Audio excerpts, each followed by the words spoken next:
Assalamualaikum warahmatullahi wabarakatuh. Hari ini kita belajar pelajaran 8. Senangnya berakhlak terpuji. Yang pertama adalah berbaik sangka. Menurut Kamus Besar Bahasa Indonesia, sangka artinya duga atau taksir. Sangka ada dua macam. Yang pertama, prasangka baik atau positif dalam istilah Islam disebut dengan husnuzon. Dan yang kedua, prasangka buruk atau negatif yang dalam istilah Islam disebut suuzon. Jadi, berbaik sangka adalah menduga yang baik terhadap sesuatu. Yang harus kita lakukan adalah berbaik sangka atau berpikir positif, baik itu kepada Allah Subhanahu wa Ta'ala, orang tua, guru, teman, dan siapapun.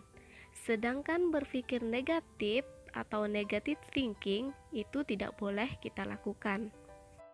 Dalam sebuah hadis, Rasulullah Shallallahu Alaihi Wasallam bersabda, "Iyyakum wadzonna fa inna dzonna akdzabul hadits, wala tajassasu."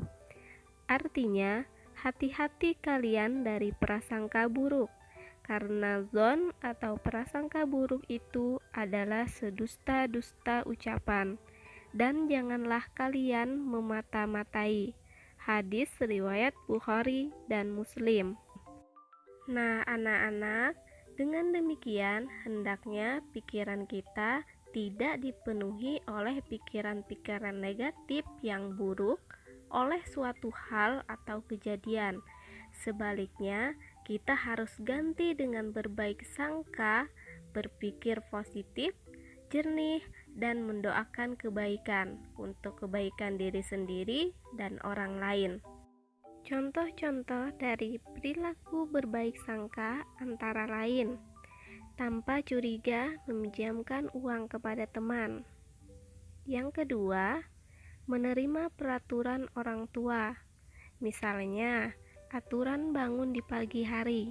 Kita harus bisa berbaik sangka bahwa aturan tersebut agar kita bisa sholat subuh berjamaah dan melatih kemandirian dengan membersihkan tempat tidur sendiri. Contoh selanjutnya, memahami teman atau sahabat yang tidak ikut piknik. Kita harus berbaik sangka, mungkin ada hal lain yang lebih penting yang dia kerjakan atau lakukan. Akhlak terpuji selanjutnya, simpati. Menurut Kamus Besar Bahasa Indonesia, simpati berarti rasa kasih, rasa setuju, dan rasa suka. Secara umum, kata simpati dapat diartikan sebagai perasaan kebersamaan secara sosial hingga seseorang dapat merasakan perasaan orang lain. Contohnya, mendengarkan curahan hati teman hingga selesai. Dengan mendengarkan curahan hatinya, berarti kita sudah menunjukkan rasa simpati kepada teman kita dan merasakan apa yang dia rasakan. Mungkin kita juga bisa membantu teman kita tersebut. Contoh lainnya, memosisikan diri kita dalam posisi orang lain yang kesusahan atau gembira. Jika orang lain sedang kesusahan, kita harusnya merasakan sedih. Sedangkan jika orang lain gembira, maka kita juga merasakan bahagia. Contoh selanjutnya, jangan menyuruh orang lain melakukan sesuatu yang kita sendiri malas atau tidak melakukannya. Itu artinya kita merasakan perasaan orang lain yang akan malas atau tidak mau melakukan jika kita menyuruhnya. Contoh yang terakhir, bertanya, apa yang bisa kita lakukan untuk membantu? Dengan bertanya seperti itu, berarti kita memberikan aksi nyata untuk membantu. Jika tidak bisa, cari alternatif lain atau menanyakan apakah ada orang lain yang bisa ikut membantu. Akhlak terpuji selanjutnya, bersikap toleran.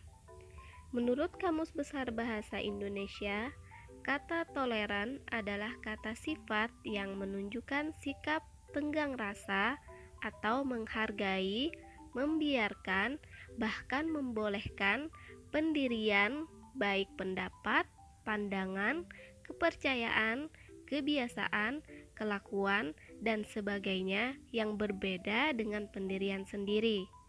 Adapun toleransi adalah sikap saling menghormati dan saling bekerja sama di antara kelompok-kelompok masyarakat yang berbeda, baik secara etnis, bahasa, budaya, politik, maupun agama. Contoh-contoh sikap toleran antara lain, kita menghormati pendapat teman yang berbeda dengan pendapat kita.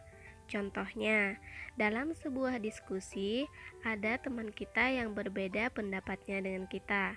Kita harus menghormati dan juga menghargai, tidak perlu memaksakan pendapat kita yang harus diambil dalam diskusi tersebut. Contoh selanjutnya, kita tidak membuat kegaduhan di masjid saat orang-orang sedang melaksanakan ibadah sholat. Hal itu menunjukkan bahwa kita menghargai orang-orang yang ingin melaksanakan sholatnya dengan khusyuk. Contoh selanjutnya, kita tidak memasang petasan yang memekakkan telinga, karena bisa saja di sekitar kita ada bayi atau orang yang sedang mengalami sakit.